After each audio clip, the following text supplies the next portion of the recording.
wake up everybody. The Atlanta Falcons select Michael Vick. Michael Vick was indicted on 2 felony charges. Falcons quarterback Michael Vick agreed to a plea deal. Totally responsible. Those things just didn't have to happen. What is the future of Michael Vick's career? I'm just trying to fit in whatever I can to help this team succeed. Michael Vick is the comeback story that everybody is rooting for now in Philly. He had a great season, but that's not enough.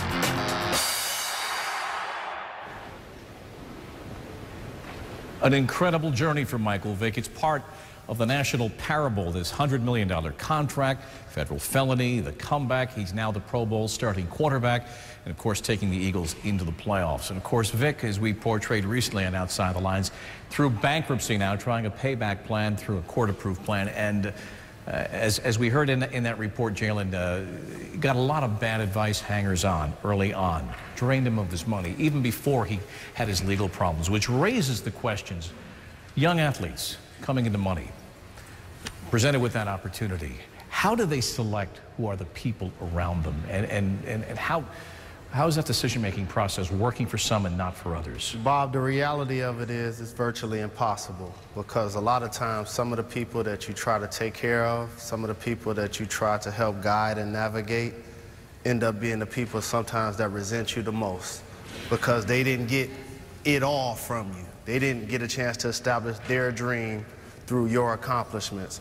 And also what happens is... Sounds like that happened to you. That happens in life, period. Not just to me, to everyone sitting up here. Anytime you start having a level of success, you know, people have a different expectation of you.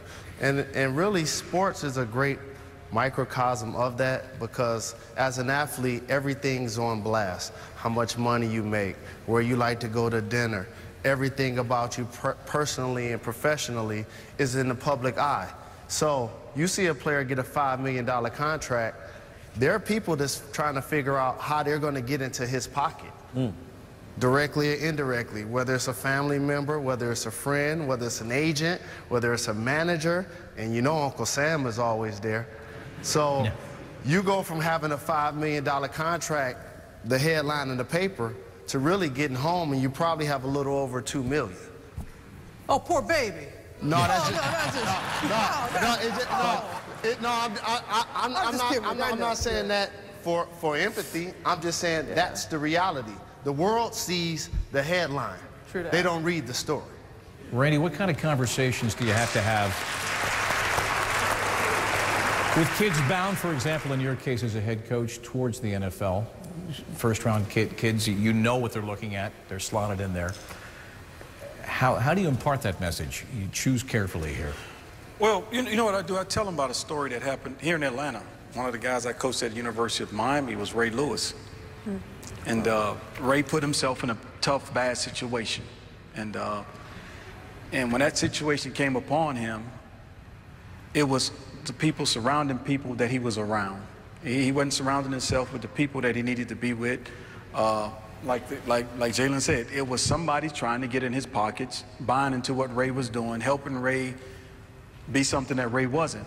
And then when it came around about, he changed his image through the support of his teammates, the support of the community, support of everybody in Baltimore buying into Ray Lewis, but also Ray Lewis established programs to change the image. Now he's surrounded himself with, to be honest with you, if you don't want anybody going into your pockets or trying to take money from you, surround yourself with people who has money. And Ray surrounded himself with different people. That's basically what it comes down to. And I think that's one thing that a lot of athletes coming out of college, they think that the first thing you do, get an agent, run with the agent, spend all your money, do these type of things, do this type. Surround yourself with people who have money to make you more money, instead of trying to take money from your pocket. Spike? I think that there's one thing we're not really talking about here. We're talking about specifically the black athlete. In this country, 3 out of 4 African-American households are run by mom. Daddy's not there. And you contrast with the white athletes, their father's there who could give them guidance. A lot of these young brothers out here, daddy's not home. Never been home or is in or out. And they need that strong male figure, and they go other places for it, and it ends up not working out. And so that's the cultural differences that And that's just between... yeah. But I want to make it big in this, because not just sports. This has devastation effect amongst us as a whole. But, you know, sports is part of that. But 75% of African-American families in this country, daddy's not home. We got an amen in the back. I heard that. Can I add one Please, thing? Coach And Randy, what I do with our players, if they're going to the NBA, I call it the money talk. And they've all heard it. They know they're getting it. They walk in my office, and I talk about money.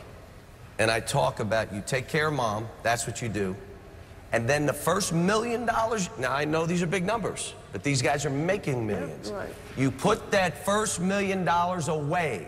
Don't buy 9 cars and 12 watches, and you put that first $1 million away. Then I explain how you want money to work for you, not you work for money.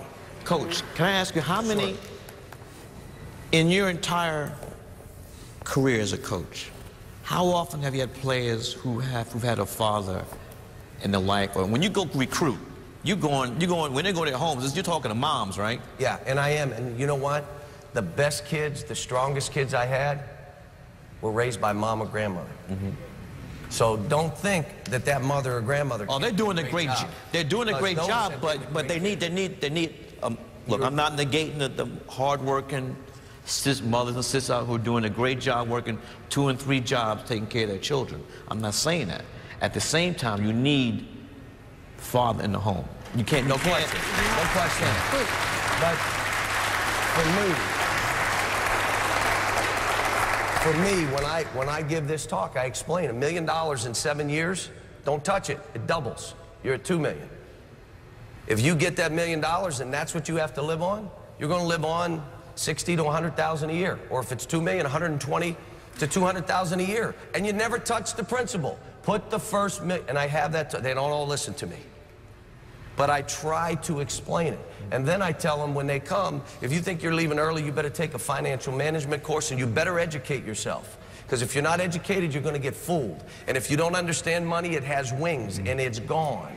And you try to talk to them, but I'll tell you, it's hard when they get that money to just not, if I haven't had it. And it's easy for all of us to sit here and say, well, I would save it. Yeah, if you have a can of corn in your refrigerator, and you come across money, you're spending it. And it's hard for these kids. It's not as easy as you think.